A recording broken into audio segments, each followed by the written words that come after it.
호랑이 처녀와의 금지된 사랑. 그 밤의 비밀. 옛날, 아주 먼 옛날 충청도의 어느 고장 당진 신평에는 성씨라는 총각이 살고 있었습니다. 그의 나이 25.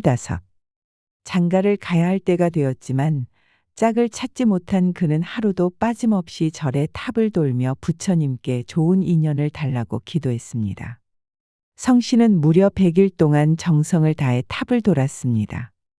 해가 뜨면 첫 걸음을 내딛고 해가 지면 마지막 걸음을 마쳤습니다. 어떤 날은 맑고 따스했지만 또 어떤 날은 거센 비바람이 몰아쳐 그의 옷을 적셨습니다. 눈보라가 몰아치는 날에도 그는 떨리는 손으로 옷깃을 여미며 한 걸음 한 걸음을 내디뎠습니다. 성씨는 기도를 올리며 마음을 다잡았습니다. 부디 좋은 인연을 내려주소서. 절을 돌 때마다 그는 마음속으로 간절히 되뇌었고 그 소망이 절벽에 새겨진 바위처럼 점점 깊어져 갔습니다. 하지만 시간이 지나도 인연은 나타나지 않았습니다. 실망과 초조함이 그를 괴롭혔지만 그는 포기하지 않았습니다. 어느 날 그는 탑을 돌다 발이 풀려 무릎을 꿇었습니다. 땀과 흙으로 범벅이 된 그의 손이 바닥을 짚었고 하늘을 올려다보며 한숨을 내쉬었습니다. 이대로 내 인연은 없는 것인가? 하지만 다시 정신을 가다듬고 일어났습니다. 그는 자신에게 말했습니다. 부처님께선 시험을 내리시는 거야. 나는 견뎌야 한다. 그리고 또 하루가 지나 어느덧 100일째 되는 날이 다가왔습니다. 지칠 대로 지쳤지만 그는 마지막 기도라는 마음으로 더욱 간절히 탑을 돌았습니다.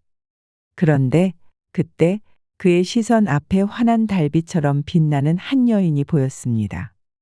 새하얀 저고리에 곱게 빗어내린 머리, 가냘프면서도 우아한 자태를 지닌 그녀는 마치 신선이 내려온 듯했습니다.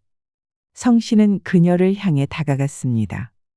아가씨, 실례지만 이 탑을 도는 이유가 무엇인지 여쭈어도 되겠습니까?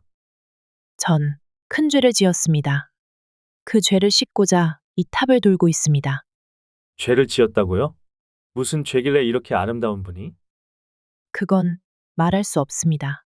성씨는 그녀에게 호감을 느꼈고 주저하지 않고 말했습니다. 아가씨, 전 장가를 가기 위해 이 탑을 돌고 있습니다. 혹시 저와 인연을 맺어 주실 수 있겠습니까? 아가씨는 깊은 눈으로 성씨를 바라보더니 살며시 그의 손을 잡고 숲속 깊은 곳으로 데려갔습니다. 짙은 나무들이 우거진 숲길을 따라 걷는 동안 두 사람의 숨소리만이 고요한 밤 공기 속에 섞여 흘렀습니다. 얼마 지나지 않아 두 사람은 조용한 초가집 앞에 도착했습니다. 창호지 문이 바람에 흔들리며 작은 등불이 실내를 은은하게 비추고 있었습니다. 아가씨는 문을 열고 성씨를 초대했습니다. 이곳에서 잠시 머물러도 괜찮아요. 하지만 제 이야기를 듣고도 마음이 변하지 않을지 확신하실 수 있나요? 성씨는 깊이 고개를 끄덕이며 그녀를 바라보았습니다. 방 안으로 들어서자 향긋한 꽃내음과 따스한 온기가 감돌았습니다. 초라하지만 아늑한 공간 속에서 두 사람은 마주 앉아 서로의 눈을 들여다보았습니다. 아가씨가 어떤 사연을 가졌든 전 이미 아가씨를 마음에 품었습니다.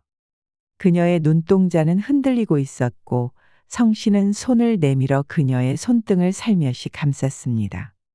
온기가 닿는 순간 그녀는 순간적으로 움찔했지만 이내 깊은 한숨을 내쉬며 그의 손을 꼭 잡았습니다. 창밖에서는 밤바람이 부드럽게 불어왔고 방 안의 등불이 흔들리며 두 사람의 그림자를 벽에 길게 비추었습니다. 그들은 아무 말 없이 서로를 바라보다가 자연스레 가까워졌습니다. 감정이 점점 짙어지는 가운데 아가씨는 조용히 성씨의 품속으로 파고들었습니다. 성씨는 그녀를 부드럽게 감싸며 그녀의 떨리는 어깨를 조용히 쓰다듬었습니다. 이 순간만은 인간이길 바랄게요. 그렇게 깊은 밤은 점점 더 깊어져 갔습니다. 그곳에서 그녀는 성씨와 인연을 맺었습니다. 그날 이후 성씨는 밤마다 초가집을 찾아왔습니다. 낮에는 탑을 돌며 기도를 드렸고 해가 지면 조용히 숲속을 걸어 그녀가 기다리는 곳으로 향했습니다. 두 사람은 창문 너머로 흐르는 달빛 아래에서 서로의 손을 잡았고 깊은 이야기를 나누었습니다. 어느 날 밤 아가씨는 성씨의 손을 잡고 작은 연못가로 그를 데려갔습니다. 달빛이 물 위에 부서지듯 반짝였고 주변에는 달콤한 꽃내음이 감돌았습니다. 이곳은 저만이 알고 있는 곳이에요. 밤이면 물이 거울처럼 하늘을 비추고 저와 같은 존재들은 이곳에서 마음을 씻곤 했어요. 아가씨에게 이런 곳이 있다는 것을 이제야 알았군요. 전 아가씨에 대해 더 알고 싶습니다. 밤이 새도록이라도 듣고 싶습니다. 그렇다면 오늘 밤은 오래 머물러 주세요. 그렇게 그들은 밤이 깊도록 함께 있었고 서로의 온기를 나누었습니다. 어떤 날은 손을 잡고 달빛 아래서 조용히 노래를 부르기도 했고 또 어떤 날은 성씨가 아가씨의 머리를 쓰다듬으며 그녀의 과거에 대해 물었습니다. 그러나 아가씨는 대답 대신 살짝 미소만 지으며 성씨를 바라볼 뿐이었습니다.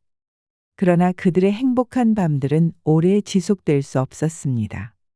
어느 날 밤 성씨가 그녀를 더 깊이 품으려 할 때 아가씨는 눈물을 흘리며 말했습니다. 제발 저를 사랑하지 마세요. 전 인간이 아닙니다. 뭐라고요? 아가씨가 인간이 아니라고요? 하지만 난 상관없습니다. 죽을 때까지 아가씨를 사랑하겠습니다. 그러나 그날 밤 아가씨의 집에 이상한 일이 벌어졌습니다. 갑자기 문이 삐걱이며 열리더니 거친 숨을 내쉬는 남자들이 방으로 들어섰습니다. 그들은 하나같이 덩치가 크고 짙은 눈썹 아래서 번뜩이는 눈빛이 방 안을 훑고 있었습니다. 가장 앞장선 남자는 커다란 주먹을 꽉 쥐고 있었고 그의 손등에는 깊은 상처 자국이 선명하게 남아 있었습니다. 다른 남자들은 허리에 날카로운 칼을 차고 있었으며 거친 가죽 옷 사이로 단단한 근육이 드러났습니다. 방 안으로 들어서자 그들은 성씨를 노려보며 천천히 접근했습니다. 한 남자가 낮고 거친 목소리로 말했습니다. 여기 웬 놈이 있나 했더니 내 놈이 감히 우리 집안에 들어오다니. 다른 남자는 코웃음을 치며 성씨를 위아래로 훑어보았습니다. 이놈이 정말 우리 여동생을 탐낸단 말인가? 가소롭군. 그 순간 방 안의 공기가 무겁게 가라앉았습니다. 성씨는 움켜쥔 손에서 땀이 배어 나오는 것을 느꼈습니다. 그의 앞에 선 이들은 단순한 방문객이 아니었습니다. 그들은 아가씨의 오빠들이었습니다. 방 안에 서 있는 4명의 남자들은 위협적인 기운을 뿜어내며 성씨를 에워싸기 시작했습니다. 성씨는 침을 삼키며 주위를 둘러보았지만 이미 도망칠 틈은 없었습니다. 그리고 그 순간 하늘에서 굵고 깊은 소리가 들렸습니다. 너희 중 하나는 많은 죄를 지었으니 그 중 한 명은 죽어야 한다. 성씨는 깜짝 놀랐고 아가씨는 울면서 하늘을 향해 애원했습니다. 제가 죽을 테니 제 오라버니들은 살려주세요. 그렇게 남자들이 사라지고 성씨는 아가씨를 다시 보았습니다. 그녀의 얼굴은 너무나도 아름다웠습니다. 이제 떠나세요. 그리고 날 잊어주세요. 그는 마을로 내려갔고 아가씨를 다시 찾기로 결심했습니다. 다음 날 마을에는 호랑이를 잡는 자에게 벼슬과 큰 상을 내린다는 방이 붙었습니다. 이를 본 성씨는 곧장 마을 영감을 찾아갔습니다. 제가 호랑이를 잡겠습니다. 그렇게 칼과 창을 들고 산으로 올라가던 성씨는 길에서 다시 아가씨를 만났습니다. 이제 마지막입니다. 산속의 작은 연못의 고인물을 상처에 바르면 상처가 나을 것입니다. 기억하세요. 그러더니 그녀는 성씨의 칼을 빼앗아 스스로 자신의 가슴을 찔렀습니다. 그 순간 그녀는 몸부림치며 점점 변해갔습니다. 그녀의 아름다운 인간의 형체는 사라지고 커다란 황금빛 털을 가진 호랑이의 모습이 드러났습니다. 마지막까지 그녀의 눈빛은 애절했고 성씨를 향한 깊은 감정을 담고 있었습니다. 아가씨! 아니, 안 돼! 그러나 그녀는 이미 거대한 호랑이의 모습으로 변한 채 마지막 숨을 내쉬었습니다. 그녀의 몸이 땅에 쓰러지며 작은 진동이 퍼져나갔습니다. 그녀의 주변에는 마치 한 떨기 연꽃이 피어난 듯이 조용한 기운이 감돌았습니다. 성씨는 떨리는 손으로 그녀의 털을 쓸어보았습니다. 이제 더 이상 따뜻한 온기가 느껴지지 않았습니다. 오직 차가운 바람이 그를 감쌀 뿐이었습니다. 성씨는 멍하니 서서 눈물을 흘렸습니다. 성씨는 호랑이를 잡은 공으로 큰 벼슬길에 올랐지만 마음 한편에는 늘 아가씨가 있었습니다. 사람들은 그를 영웅이라 불렀지만 그는 자신이 영웅이 아닌 죄인이라 느꼈습니다. 성씨는 자신이 받은 모든 명예와 부귀가 아가씨의 희생으로 이루어진 것임을 알았기에 밤마다 깊은 한숨을 내쉬었습니다. 성씨는 때때로 꿈속에서 아가씨를 보았습니다. 여전히 아름다운 모습으로, 여전히 그를 바라보는 따뜻한 눈빛으로. 그러나 손을 뻗으면 닿지 않는 거리에서 그녀는 인의 연기처럼 사라지고 말았습니다. 그대를 위해 할 수 있는 것이 이제 무엇이란 말인가? 잠에서 깨어나면 그녀가 미소 짓던 모습이 눈앞에 아른거렸습니다. 벼슬이 높아질수록 성씨의 마음은 더욱 공허해졌습니다. 성씨는 곧 깨달았습니다. 이 모든 영광이 아가씨가 희생한 대가라는 것을. 그러던 어느 날 성씨는 더 이상 이 삶을 지속할 수 없다고 결심했습니다. 그는 모든 벼슬과 재물을 뒤로하고 망각산으로 향했습니다. 산을 오르는 동안 바람이 그의 귓가를 스치며 그녀의 목소리가 속삭였습니다. 이제 날 잊어주세요. 당신은 당신의 삶을 살아야 해요. 산을 오를 때마다 아가씨와 처음 마주했던 순간이 떠올랐고 그녀가 마지막으로 남긴 말이 메아리처럼 울려 퍼졌습니다. 성씨는 아가씨의 마지막 말을 곱씹으며 산속의 작은 연못을 찾았습니다. 연못은 달빛 아래서 고요히 빛나고 있었습니다. 성씨는 무릎을 꿇고 물을 떠서 자신의 손에 담았습니다. 차갑고도 신비로운 물이 손가락 사이로 천천히 흘러내렸습니다. 성씨는 조심스럽게 자신의 가슴에 손을 얹고 속삭였습니다. 아가씨, 이 물이 당신이 남긴 마지막 선물입니까?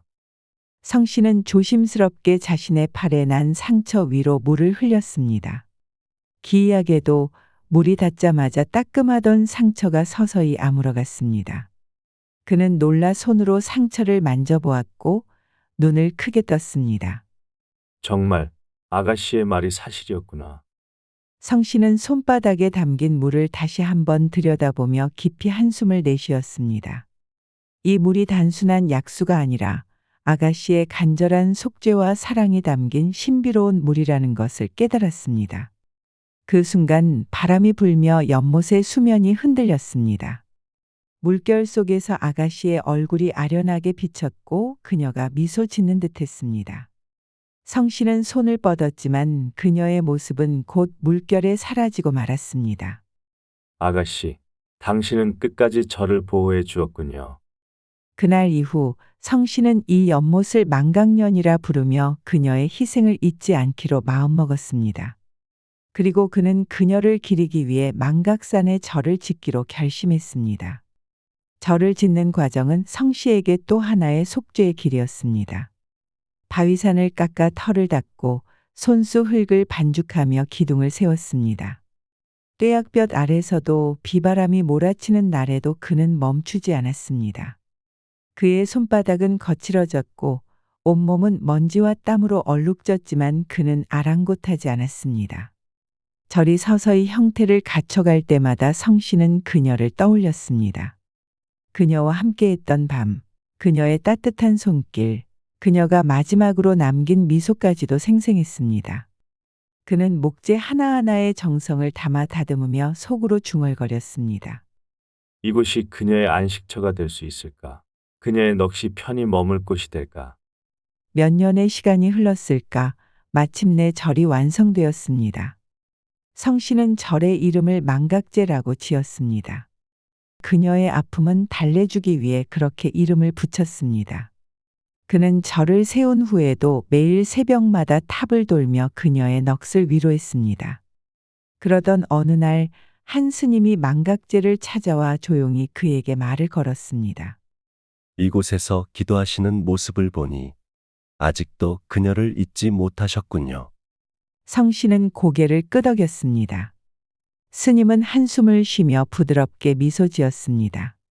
그녀가 속죄하고자 했던 이유를 알고 계십니까? 성씨는 놀라 스님을 바라보았습니다. 부디 알려주십시오. 그녀는 끝까지 저에게 말해주지 않았습니다. 스님은 깊은 산속을 바라보며 조용히 이야기를 시작했습니다. 오래전 그녀는 인간이 아니었으나 인간의 모습을 하고 세상에 나왔습니다. 사람들과 어울리며 조용히 살아가기를 바랐지요. 하지만 어느 날 그녀는 큰 실수를 저질렀습니다. 스님은 조용히 입을 다물었다가 다시 말을 이었습니다. 어느 마을에서 한 사냥꾼이 깊은 산속에서 길을 잃었습니다. 그녀는 그를 도우려 했으나 사냥꾼은 그녀의 본성을 눈치채고 두려움에 사로잡혀 활을 겨누었습니다. 순간 그녀는 겁을 먹었고 본능적으로 그를 덮쳤습니다. 그리고 그 사냥꾼은 그녀의 발톱 아래에서 숨을 거두고 말았습니다. 성씨는 충격을 받은 듯 멍하니 바닥을 바라보았습니다. 그녀가 말했던 죄가 이런 것이었단 말인가. 그는 두 손을 꽉 쥐며 입술을 깨물었습니다. 그녀는 일부러 죽인 것이 아니었군요. 두려움 속에서 실수를.